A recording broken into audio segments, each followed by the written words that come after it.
Joining us now to talk Medicaid, vaccines, AI, and more, CMS Administrator Dr. Mehmet Oz. Dr. Oz, Mehmet, good to see you. Good to have you on this morning.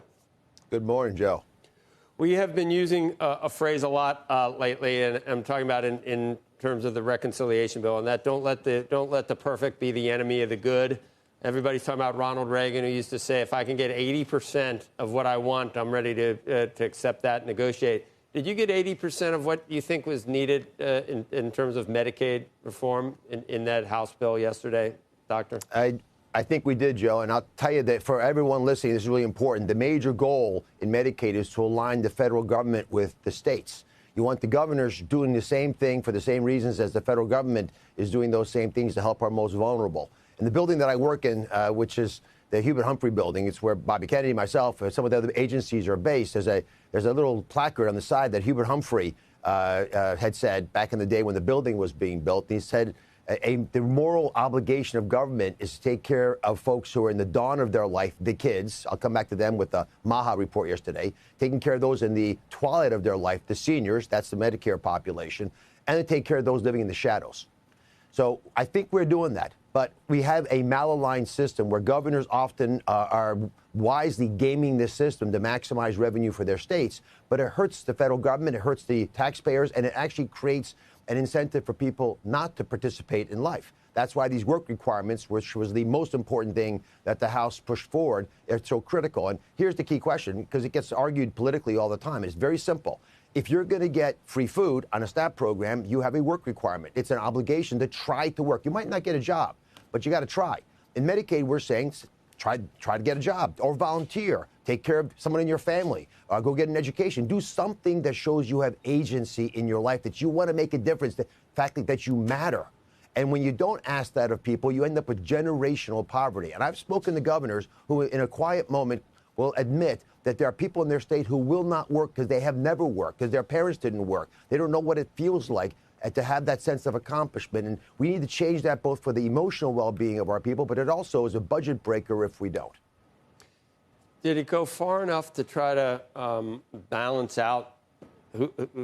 You've heard how many times, Doctor, about it? It disproportionately benefits working age individuals versus disabled people and pregnant women. They get 7, 8, 9 times the reimbursement. And I think that's what you're referring to with the governors. Does the work requirements solve that? Because yesterday we had a gentleman on that said, well, we're trying to make it so Texas and Florida don't go the route of a lot of these other states in gaming. Not doing anything about the states that are already gaming the system, but just trying to prevent more states from actually gaming the system.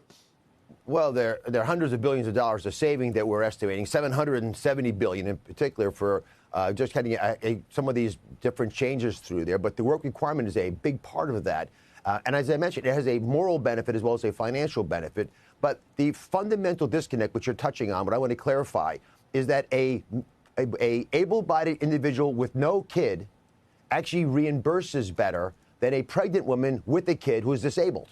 I'll say that again. The original Medicaid population, the young, the elderly who don't have money, a disabled child, they actually are less valuable to the healthcare system than an able-bodied individual who is hopefully going to get a job and move on. And that happened because of this bizarre path that we chose when we expanded Medicaid in 40 of the 50 states that actually reimburses higher. We pay 90% of the bill. So the states say, well, if you're going to pay the whole bill, we're going to just throw money at this problem and try to get as much cash into the coffers of our hospitals and other social services in our state. But it takes away the responsibility and to actually manage who you're taking care of. And in some states, California is an example where illegal immigrants get Medicaid coverage. There'll often be slippage, and the federal government ends up paying for that. What that really means, Joe, is someone in Mississippi is paying tax dollars so that illegal immigrants benefit in California. Now, if we as a country decide to do that, that's one thing. But now we have every state pulling the oars in a different direction, and it creates the morass that is unhealthy for our system.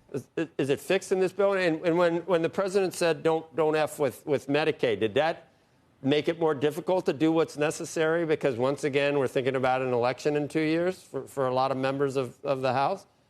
the president was powerfully protecting Medicaid, which he has said over and over again. He's going to love and cherish these programs. He doesn't want changes to Medicaid and Medicare, which are vitally important. There are 68 million people on Medicare. There's almost 80 million on Medicaid and CHIP, Children's Health Insurance. He doesn't want those hurting the vulnerable populations. That is a moral hazard. Yeah. They got to be fixed. Are they fixed now with the House bill, or does the Senate need to do more? They're talking about doing more.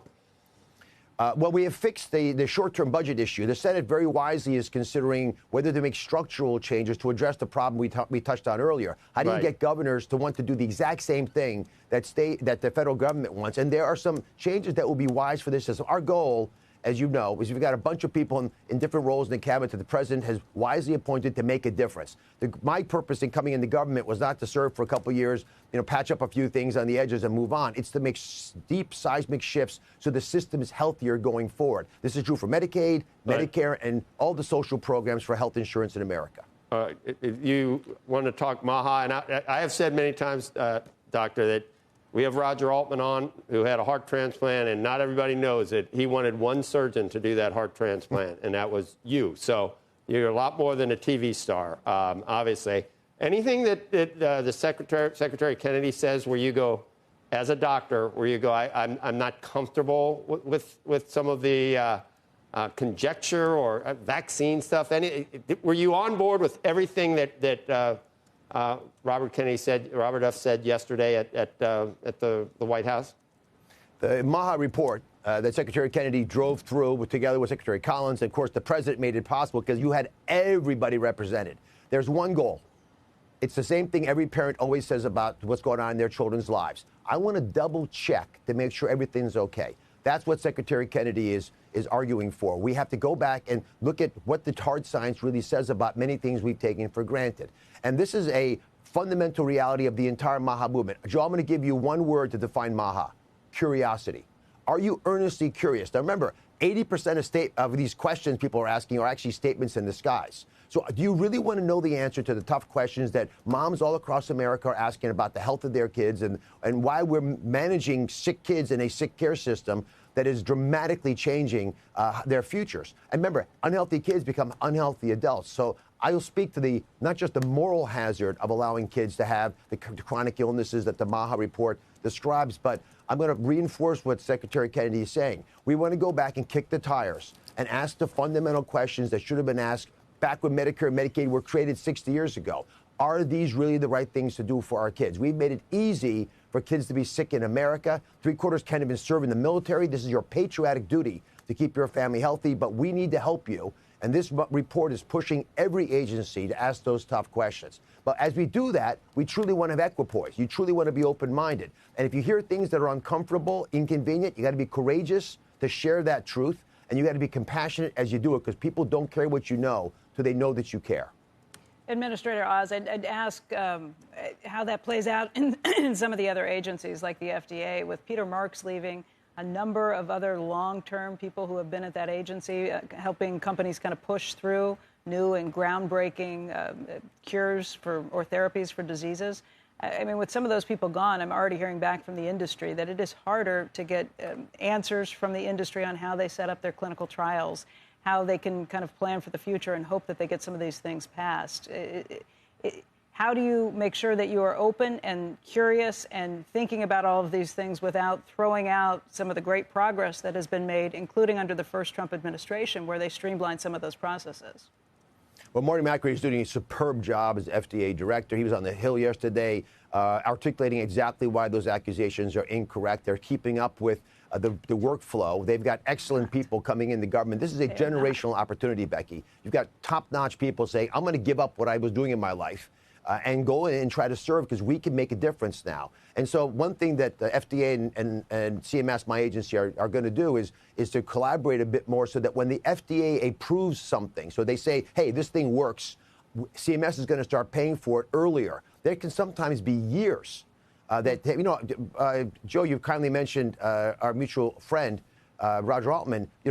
I am a surgeon and I invent things. So one of the things that I help create is a device that repairs valves from outside the body, so you don't have to stop the heart. It took us years between when the FDA approved it and when CMS, my agency, started reimbursing for using it. That creates a barrier for seniors and folks on Medicaid to access these cutting-edge therapies. We want to shorten that timeline. Those are the bigger structural issues we're addressing. In the meantime, there are people who have been involved in agencies who oftentimes they've been there for decades. Sometimes they lose that desire, that passion for change that I think you should have when you come into government. I don't know, they're wrapping us. I know you got to go. Do any NIH cuts, DOGE cuts, give you pause in terms of basic science, Doctor? No. Jay Bhattacharya, I've talked to him. He runs NIH. Close friend. He was at Stanford. He's a top-tier scientist. He wants the money going to the scientists. Remember, the cuts were for bureaucratic overhead that pays for middle management at universities. Right. It was not designed to actually fund the researchers. If you're getting money from the NIH, you're still getting it. You're just not paying 70% overhead. No one in the world pays 70% overhead. Dr. Oz, that part may be true. Separately related to DOGE, there's the USAID piece of it, and you have people like Bill Gates out there saying that actually there's going to be millions of children that are not going to be able to live as a function of that. As a doctor, I'm just hoping you'd weigh in on that. It's just not a correct statement. But the things that USAID were doing that are valuable, we can do in other agencies. We just don't want to put it in this black box that's a captured organization where you don't know where it's headed. And that's actually fairly common. We cut out $3 billion in contracts from CMS. We paid $200 million, Andrew, over the last 5 years. $200 million for a company that was supposed to be writing code, not one single usable line. We fired them. They don't deserve to get American taxpayer money if they're not delivering. We have business people managing engineers. I'll give you a concrete number, 13 engineers in CMS. I've got 6,500 folks working for me, 40,000 contractors. I've got 13 engineers. There's something wrong there. Let me have more engineers and less bureaucrats. And I had just one last question. It relates to SNAP, which, of course, is money for folks who can't afford oftentimes to buy food. It's an interesting alliance. There's a piece, actually, that Daniel Kaye wrote in DealBook this morning about how folks like Walmart and Kroger and Albertsons, sort of an unusual alliance between grocery stores, effectively, that get actually a lot of money from SNAP, and anti-hunger organizations. And I'm curious how much you hear from both sides of those groups trying to keep that money in place, and how you, as a doctor, think about that. Well, SNAP's vitally important, but we want kids, especially because they're 50% of kids are on Medicaid or SNAP. So that's the future of our country, right? They are now and they always will be. But they have to get healthy food. These SNAP waivers you're reading about are governors saying we don't want to have a system where kids can buy junk with their SNAP, their food stamps, and then get sick, and then we got to pick up the tab. 1 in 6 kids is obese. That increases the chance of them having significant illnesses like prediabetes by it's about a quarter of them now get that. A quarter of them have allergies. A quarter of kids who are teen boys have ADHD. A quarter of young women, teen women, girls have severe depression. These are major shifts. When I was growing up, those weren't the numbers. We have to intervene, and it starts with food, because food is medicine. The Hippocratic Oath is something my son read this week because he just graduated from medical school, and I was listening to it. And what they were fundamentally talking about was the most important tools are the tools you use at home. You win the battle for health in your kitchen, your living room, your bedroom. And we've forgotten that. And the SNAP program is a way of nudging people. If you're going to give them food to help them in a tough time, give them nutritious food so they're actually healthy and can go on and change the world. I can tell you, this gentleman lives this, and before your latest gig, when we had dinner, and I reached for some butter, and he slapped my hand. I was going to order some carbonara. You're a widow. I mean, you were terrible. Terrible. Don't ever go. If he asks you to go to dinner, do not go to dinner. But you remember that, Doctor? You ordered French fries, too. I blocked that. No, that's a lie. But I did order that carbonara. And what was the term, widowmaker? It's like I was like trying to gag it down after that. Don't say that. I know. Horrible. That's how you get gallbladder disease. There you go. There you go. Well, I don't have one anymore. Yeah, have you heard about that? So have you talked to Dr. Oz about it, about the gallbladder? We've talked. Okay. We've talked. It's gone. It's gone. I got rid of that thing. It was gangrenous. Anyway, Administrator Oz, pretty good on TV. I mean, great, Dr. Oz. Thank you for coming on. Yeah, thank you. Okay, come back. God bless you all. Take care.